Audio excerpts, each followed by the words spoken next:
On a desolate road winding through the countryside stood a small shrine. Its weathered surface was marked with blackened soot, its lone candle flickering weakly in the darkness.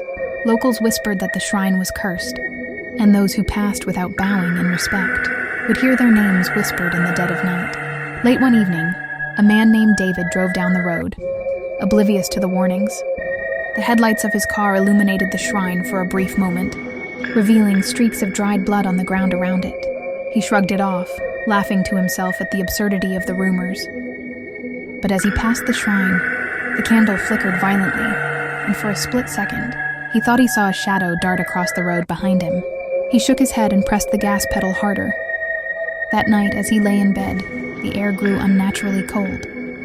At first he dismissed it, but then he heard it, a faint voice whispering his name. "David, David!" It was distant at first, but soon it sounded like it was right outside his door. Terrified, he got up and checked every lock, but his house was secure. When he turned to go back to bed, a loud knock came from his window. His heart raced as he drew the curtain aside, expecting to see nothing. Instead, he was greeted by a face pressed against the glass, pale and featureless except for two glowing red eyes. He stumbled back, the whispering now echoing throughout the room. "Why didn't you bow?" The next morning, David decided to visit the shrine again, hoping to appease whatever had followed him. But when he arrived, the scene was even more disturbing. The candle had melted into a pool of blood, and a wooden sign leaned against the shrine. It read, "Too late." As he turned to leave, his own name was carved into the ground, fresh and dripping. From the shadows of the trees, a figure emerged, its hand outstretched, blackened and skeletal, reaching toward him. David ran, but the whispering followed him all the way home.